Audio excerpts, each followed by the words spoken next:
വിവരങ്ങളിലേക്ക്. ശബരിമലയിലെ അഷ്ടാഭിഷേക പൂജയ്ക്കുള്ള സാധനങ്ങൾ വാങ്ങിയതിലെ ക്രമക്കേടിൽ അന്വേഷണത്തിന് നിർദ്ദേശം നൽകിയിരിക്കുന്നു ഹൈക്കോടതി. പൂജാ സാധനങ്ങൾ വാങ്ങിയതിൽ ദേവസ്വം വിജിലൻസ് ഒരാഴ്ചയ്ക്കകം റിപ്പോർട്ട് നൽകണം. കഴിഞ്ഞ 10 വർഷത്തെ അക്കൗണ്ട് പരിശോധിക്കാൻ സംസ്ഥാന ഓഡിറ്റ് വകുപ്പിനും ദേവസ്വം ബെഞ്ച് നിർദ്ദേശം നൽകിയിട്ടുണ്ട്. വിവരങ്ങളുമായി ശ്യാം ദേവരാജ് ചേരുകയാണ് നമുക്കൊപ്പം. ശ്യാമ, എന്തൊക്കെയാണ് സംശയിക്കുന്നത്?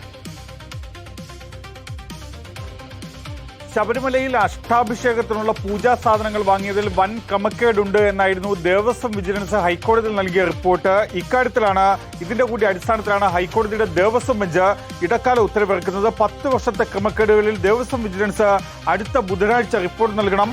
ക്രമക്കേടിൽ പങ്കുള്ള ഉദ്യോഗസ്ഥരുടെ സേവന കാലയളവ് ദേവസ്വം ബോർഡ് അറിയിക്കണം. ഈ ഉദ്യോഗസ്ഥർ സ്റ്റോറിൽ നിന്ന് കൈപ്പറ്റിയ തുക സംബന്ധിച്ചും റിപ്പോർട്ട് നൽകണം. അഷ്ടാഭിഷേകത്തിനുള്ള സാധനങ്ങൾ വിതരണം ചെയ്യാൻ വിവാദ വ്യവസായി സുനിൽ സ്വാമിയെ അനുവദിച്ചതെന്തിന് എന്നും ഹൈക്കോടതി ചോദിക്കുന്നുണ്ട്.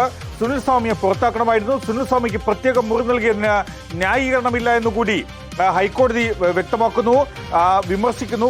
വിവാദ വ്യവസായിയായ സുനിൽ സ്വാമിയുമായുള്ള ഇടപാടിലൂടെ ദേവസ്വം ബോർഡിന് നഷ്ടം സംഭവിച്ചോ എന്ന കാര്യവും കൂടി അറിയിക്കണം.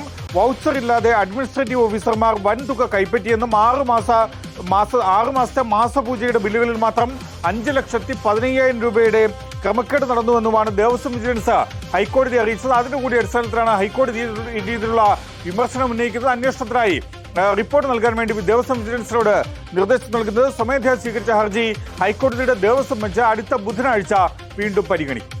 ശരി, ശ്യാം ദേവരാജാണ് ഈ വാർത്തയുടെ വിവരങ്ങൾ നൽകിയത്.